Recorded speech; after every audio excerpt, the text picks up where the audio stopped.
Okay, this would be section B of 2021 May TZ1 paper 1. So if you want to section A, that would be the previous video. And also, again, we highly recommend you to try the questions. In case you need to, you can take a screenshot right now for the question. This is question 7, question 8, and question 9. Alright, so we'll begin now.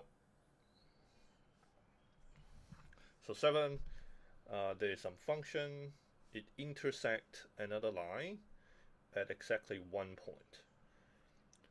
Alright, this is a very popular type of question on discriminant. Alright, so you're supposed to look for the intersection, which always means solving them simultaneously, which means like equate the two functions.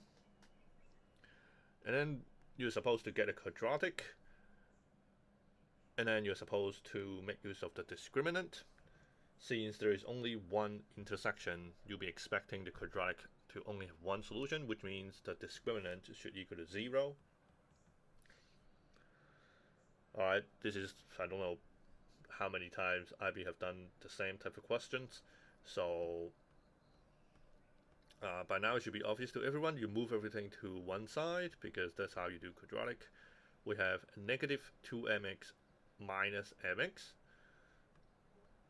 Alright, so that's like negative 2 or something minus another copy, so that's minus 3 copies of mx plus 9.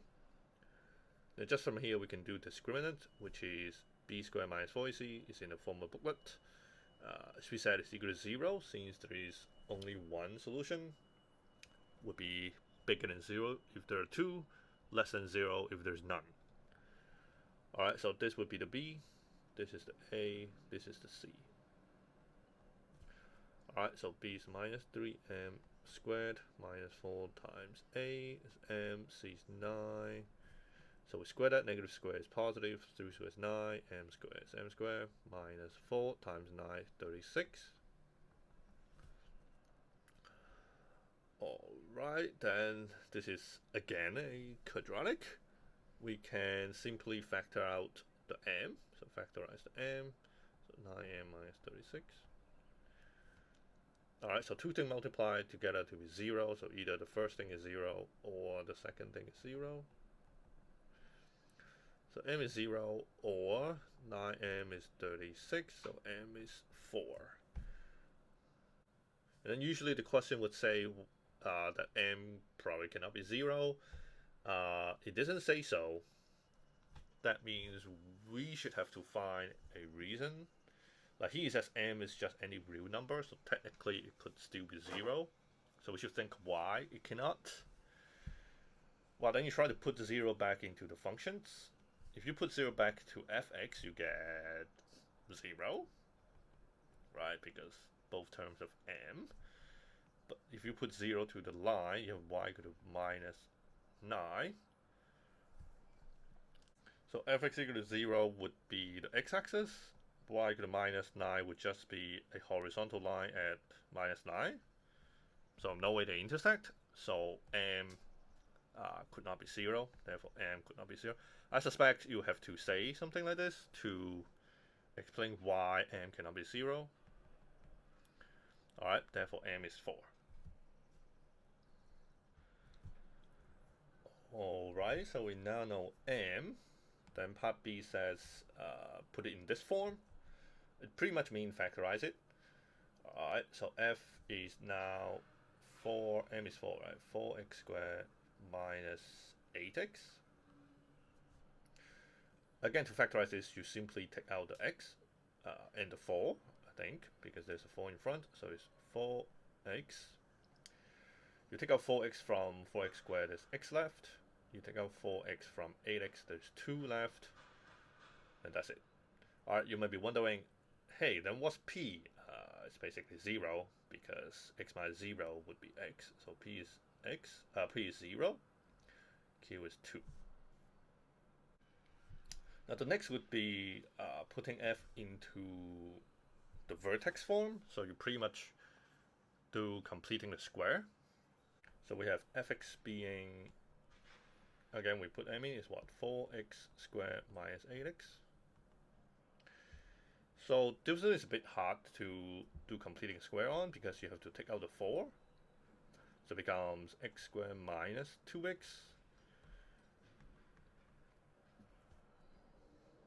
Then there's obviously a lot of different ways of completing a square. One way would be you add 1 and then take away 1. We know is 1 because you pretty much half this number, half the 2, and then square it. Alright, then this is a perfect square. This is x squared minus 1 square. Sorry, x minus 1 square. Then minus 1. And then lastly, you have to multiply the 4 back in. So that would be it. If you are still like super confused about completing square, there is another way. Since this is a vertex form, you could also just go to find the vertex. Alright, it's not too hard to just find the vertex because there's a formula in the formula booklet which says axis of symmetry,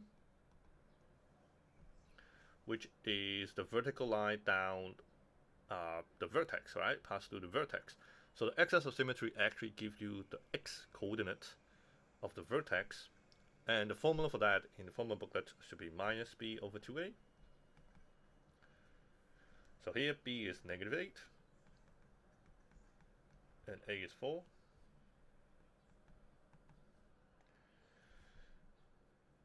So you get what? You get 1. And then to find the y coordinate, well, simply substitute the x coordinate back to the original equation. So it's 4, 1 square. Let me write that better. 4 sub in 1. So 1 square is 1. Remember you square first before you times 4. So 1 square is 1, and then times 4 is 4, minus 8, negative 4. Alright, and so the vertex would be 1, negative 4. And if you know, that makes h to be 1 and k to be negative 4. Alright, which of course agrees with what we have here. Alright, h being 1, k being negative 4. H is only 1 because they already help us put a negative there, so the h would not include this negative. Then the question would be, for what kind of x f is both negative and increasing? It basically means they want you to draw the graph, which is probably not difficult. From b, since we have factorized them, we know the x-intercepts. The x-intercept is basically the value of p and q, so it's 0 and 2. We also know the vertex is 1 and negative 4, so it's like 1 with y coordinate negative 4. So the graph kind of look like this. Right, it's a quadratic, right? And m is positive, right? So it has to be open upward. So the question is, when is fx both negative and increasing? Well, negative, right? Negative means it is below the x-axis, while increasing means it's going up, the graph is going up. So it's basically this part. Alright, so it's when x is between 1 to 2. Remember, this is 1. Alright, this point is x being 1.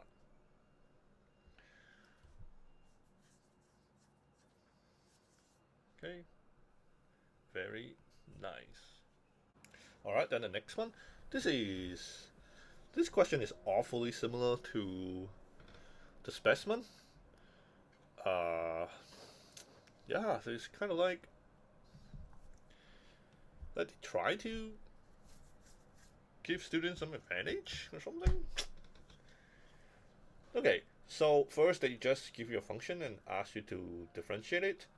So obviously this is something over something, so you need the quotient rule. Alright, so you can check the formal booklet for that, but quotient rule would be v times du dx.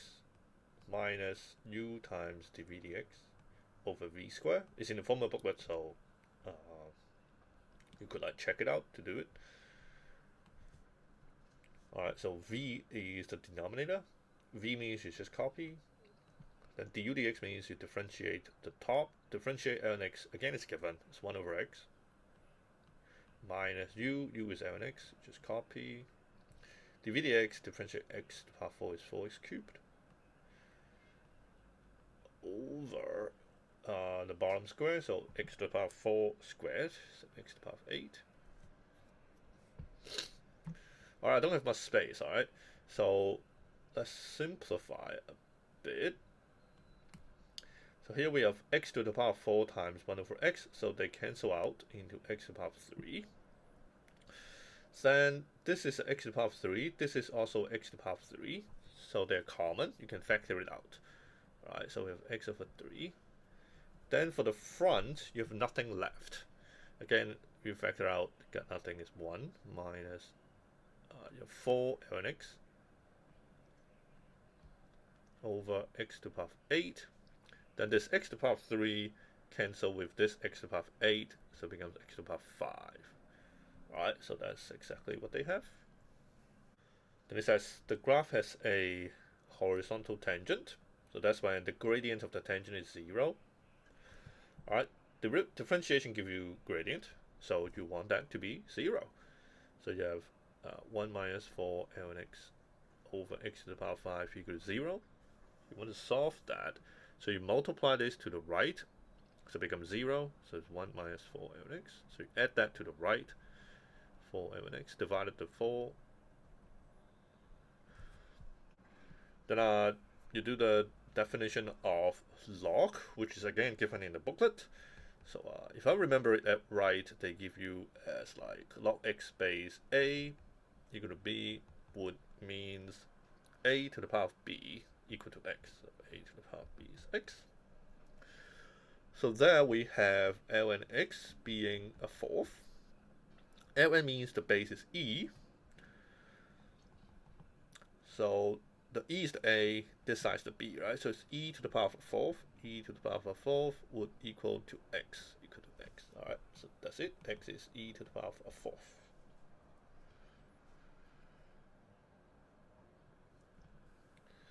Alright, then well, that's the x coordinate.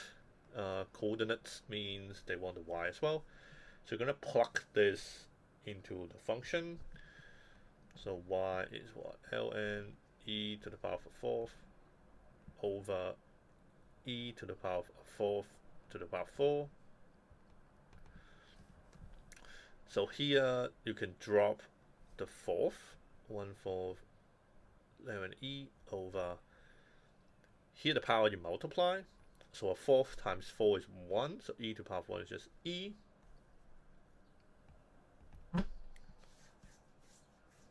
And if you know ln e is 1, because again, log mean base e, so the question is asking e to the power of what? Sorry, e to the power of what give you e? Well, e to the power of 1 is e. If you need help with this kind of log stuff, you could get my course on Udemy, but could be a bit too late because exam is really soon. So you can make that decision yourself. So we have 1 over 4 over e, so that's 1 over 4e.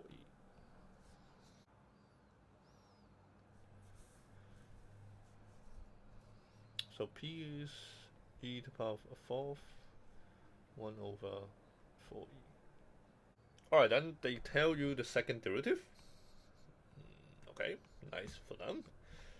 They want you to use this to show that this p thing is indeed a maximum. So that's easy. All you do is you sub in the x value to the second derivative. If you get a negative value, then p would be a maximum. Alright, so let's just sub it in. 20 ln e to the power of a fourth minus 9 over x to the power of 6.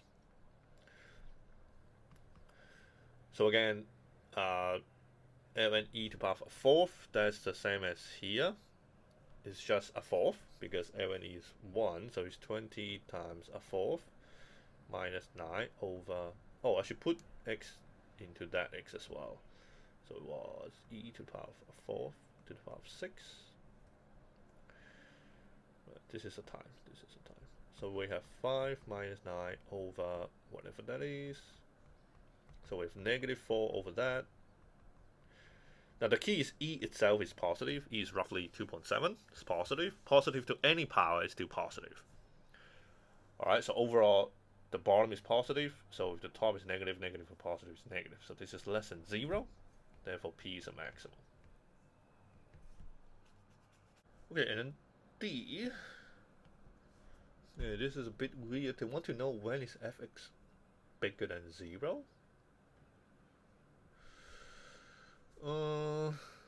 I guess one way would be to make fx equal to 0 to find the x-intercept, and then like test out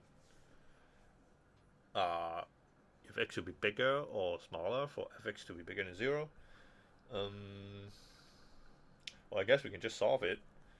So they want fx is the y, all right. So they want ln x over x to the power 4 to be bigger than 0. Okay, now did he say x is bigger than 0? What that means would be x to the power 4 is also bigger than 0. Well, I guess x to the power 4 is always bigger than 0 anyway. So what that means is you could multiply it to the other side. Because for an inequality, if you are multiplying both sides by something positive, you don't have to change the sign. Then it's just a matter of knowing the graph of ln x. Alright, if we know ln x look like this, with this being 1. So pretty much mean the x-intercept of this graph is also 1. But for ln x to be bigger than 0, we want the graph that is above the x-axis. That means x needs to be bigger than 1. Okay, so that's that. So I guess that means we could draw the graph of f. So the function itself already have the condition that x is bigger than 0. So I guess we'll only draw stuff that are to the right hand side of the y-axis. And the x-intercept is 1. As you see, fx is bigger than 0 when x is bigger than 1. So it's probably negative for the other side, something like this. Like a asymptote to the y-axis. And then we do have a maximum. Remember, p was a maximum. What's the coordinate of p? Is e to the power of a fourth. If you think about it, that's bigger than 1. Because like 1 to the power of a fourth would have been 1. But e is bigger than 1. It's like 2 point something again, right? So something bigger than 1 to the power of a fourth would be bigger than 1. Alright, so it's just roughly on the right hand side, having a y coordinate of 1 over 4 e, like whatever that is. Alright, that's just a positive number. And then it's positive, so like this. And that's a maximum, alright, so the graph probably drop. And since there's no minimum, you have no choice but like draw as a horizontal asymptote. Alright, there's no minimum because when you solve the derivative being 0, you only found one answer. Alright, so there cannot be any other maximum or minimum other than the maximum that we found. Alright, so this should be the graph. We showed the x-intercept and the position of p. That's it. Okay. Okay, 9. So that should be the last question of the paper. So supposed to be the hardest, right? So we have a dice that is biased. Our x is a random variable which denotes the score of the die. So like whatever number you get on the die. All right, and the distribution is just this table. So it's saying that the probability that you roll a 1 is p. Probably you roll a 2 is also p. Probably you roll a 3 is also p. But the probability that you roll a 4 is half a p. Question: what is p? Wait, that's not hard. The only thing you know about a distribution would be the total probability have to be 1. So p plus p plus p plus half a p has to be 1. So that's like what? This is like 3p, 3 plus half a p, so 3.5. Alright, 3.5. You convert that to an improper fraction. So 3 times 2 is 6, plus 1 is 7, 7 over 2. So that's 7 over 2p equals to 1, which means p should be, you know, a lot of people, I realize some students don't know this. You probably would think you should divide this away. Alright, so p is like 1 over 7 over 2. But then what is 1 over 7 over 2, right? Turn out an easier way would be first multiply the 2 to the right first. So it becomes 7p equal to 2. And then you divide the 2 away. Alright, then you instantly realize p is just 2 over 7. Which of course means 1 over 7 over 2 is 2 over 7. Alright, so p is 2 over 7. Okay, so yeah, just in case that you haven't heard of that.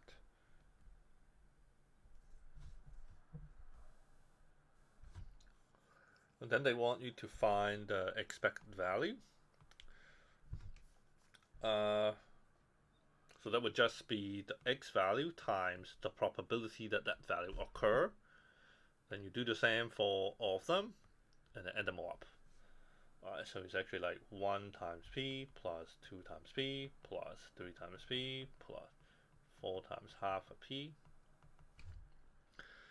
So that's like 1 times 3 is p, 2 times 3 is 2p, 3 times 3 is 3p, 4 times half is 2, so 2p.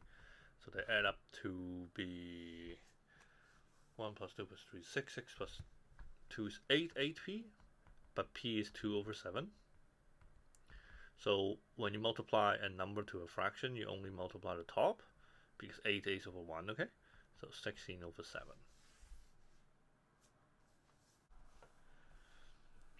Well, then you have a second die. Again, y is what you get from the die, from rolling the die. You have another distribution. Question is, what's the range of possible value of r? Okay, that's kind of weird. What does that even mean? Well, first of all, probability cannot be negative, so r have to be bigger than 0. And then there's not much rule. I mean, of course, it has to be less than 1, right? Because after all, the total is 1. And similarly, q cannot be 0. Q have to be bigger than 0. So you can imagine q could be like really, really, really small, like 0.0000001. Alright, so as long as r is like slightly less than 1, that's possible. I think that would be what they mean. Hence, what's the range of the possible value of q? Well, I guess then q also have to be bigger than 0, but like together they cannot be bigger than 1, right? So altogether it's like 3q plus r need to be 1. Alright, but you can imagine maybe r is super small. Right, first of all, q is bigger than 0. But you can imagine r could be super small, like 0.0000001. So at the end we had no 3q need to be less than 1. Alright, just to save a little bit of space for r.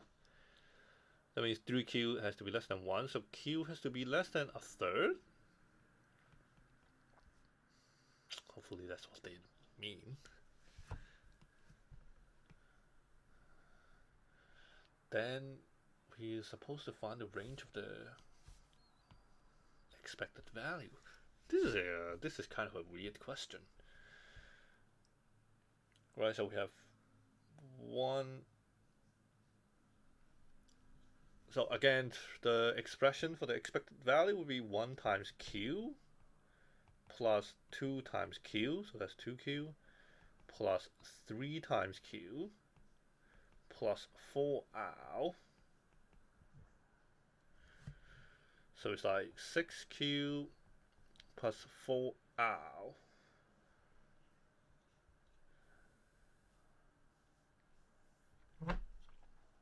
So what's the possible range of that? Now you might be tempted to think, okay, the smallest r is like 0, the smallest q is 0, so overall the smallest is 0, while the biggest r is 1, the biggest q is a third, so the biggest possible value for the expected value would be 6 times a third plus 4.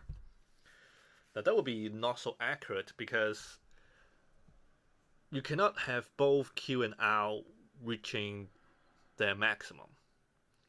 Right? You cannot have r being very close to 1 while q being very close to a third. Right? Because then the total, if you add them all up, it will be way beyond 1. Alright, so it's kind of like whenever r go take a bigger value, q would q would at the same time have to take a smaller value. So it doesn't make sense to say like, okay, like both q and r take the biggest possible, and then both q and r take the smallest possible. Alright, so I think we then have to make use of the fact that the total probability is 1, so 3q plus r is 1, which means r is 1 minus 3q. So we substitute that to the r. So that's what? 6q plus 4 minus 12q. So that's like 6q minus 12q minus 6. So 6 minus, so it's 4 minus 6q. Okay, now there's only q. Then we can make use of the fact that q go from 0 to a third. So if q is very close to 0, I can imagine plug 0 in here. So the expected value would be 4. Right? So if q is very close to 0, then this is basically 4. While if q is a third, like very close to a third, it can actually be a third, then it'll be this. 6 times a third is 2, so it's 4 minus 2, so it's 2. So it seems like the range for the expected value is between 2 to 4.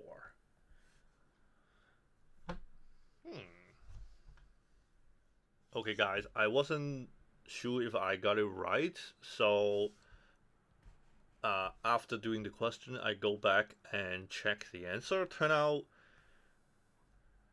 my thinking is basically correct. Alright, for example, the expected value is between 2 to 4. But it seems that I think R actually could be 0 and actually could be 1. Okay, depends on how you define a distribution is, because if you think about it, if R is actually 0, then in that question, it basically means the dice have no chance of rolling a 4. But it will be kind of weird for a distribution to include a value that have no chance of appealing. Because then why not put 5, 6, 7 in your table as well, right? Just put the probability of them to be all 0.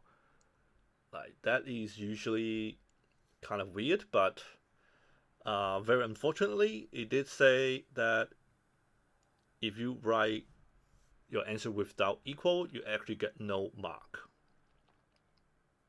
Right, and I would believe if I'm the if a marker followed this marking scheme and mark what I did, I would not get this 1 mark, I would not get this 1 mark, and I also would not get this 1 mark. Alright, so somehow I will lose 3 marks in this question, but other than that, my thinking was basically correct, except IB seems to believe it is possible for one of the probability of an entry to be actually 0.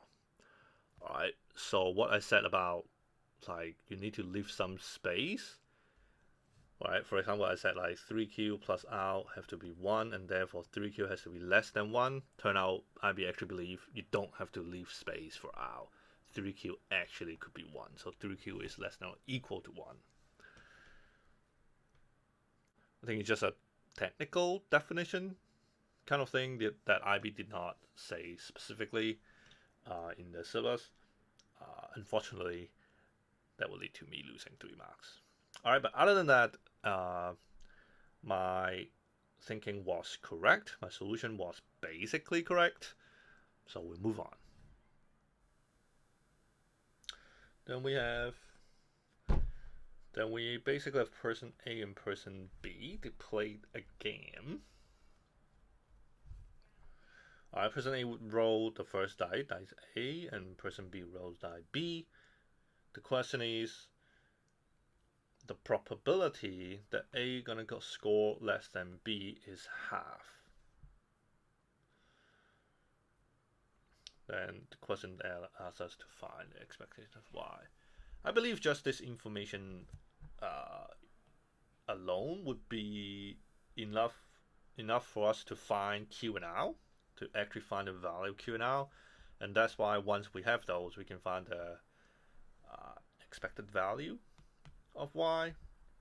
So let's try that.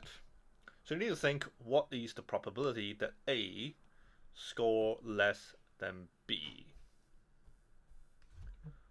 Alright, remember the first table up there is the probability or the distribution of the first die. This is the second die. Okay, so how can we have A scoring less than B, right? So it could be person A score a 1, and then person B score a 2 or 3 or 4, or a person A scored a 2, and then B scored 3 or 4, and then or person A scored 3 and person B scored 4. Alright, I believe we have to actually do those cases one by one.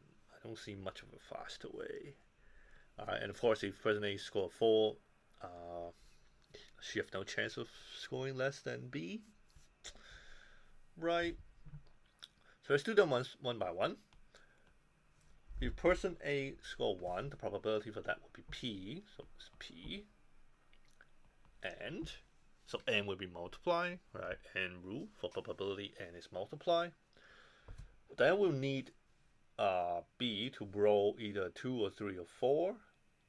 So the probability of that would be Q plus R, because it's either 2 or 3 or 4, or it's plus. Or person A get a 2, well, the probability of getting a 2 is P again. Then person B will have to score either 3 or 4, so it's Q plus R, right, 3 or 4.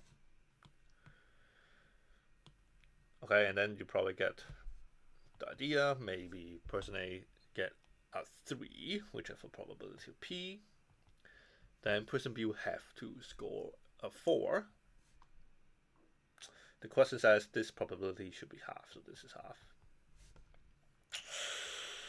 Okay, now notice we know the value of P. Alright, so P is not an unknown, but instead of putting P in from the beginning, maybe we can simplify that a bit first.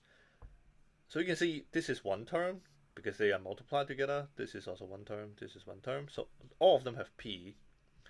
So I can factor P out. If I factor P out, then for the first term, this is the first term, we have Q plus R left. For the second term, we have Q plus R left. For the third term, we have R left. That is half. All right. Then we really have what? Q plus Q plus Q, that's 3Q. R plus R plus R, that's 3R. Times PP was 2 over 7. 2 over 7 equals half. Then we can multiply the 7 to the right.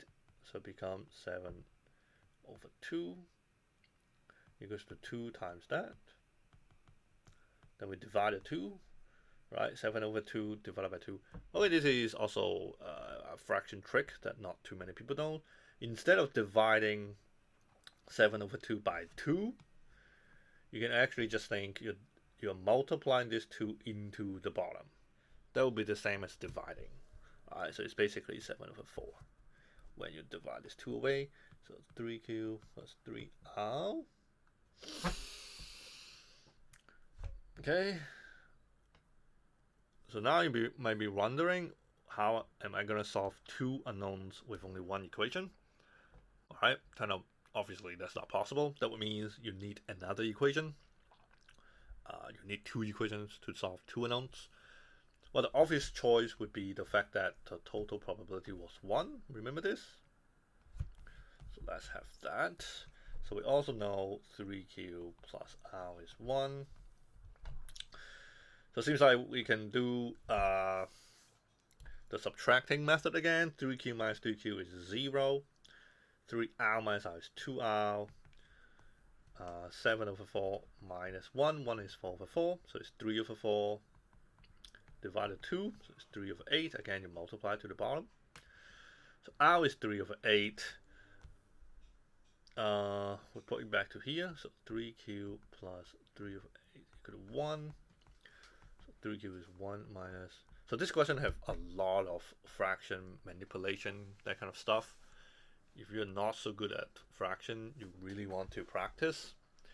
I don't know if similar stuff would come out this year. So we now know P and Q. Oh, this is not done. We can find. This question is just a bit fed up, to be honest. I mean, probably just me. I don't like statistics that much. I was supposed to find the expected value, but we did the expected value before. We figured it was this, right? So the expected value of y is really 6Q plus 4R. We now know both Q and R, so we can do that. So 6Q plus 4R. So that's what? 6 and 24 cancel out, so that's a 4. 4 and 8 cancel out, so that's a 2. We need a common denominator, so 4, 6. We times 2 to both, top and bottom. So we end up 11 over 4. That's the expected value. So that will be the end of times 1 paper 1. Paper 2 will be coming. Right, so I know you wouldn't need my channel for very long, but I'll really appreciate it if you can subscribe. Then that way you will also know when paper 2 comes out. Alright, see you in the next one.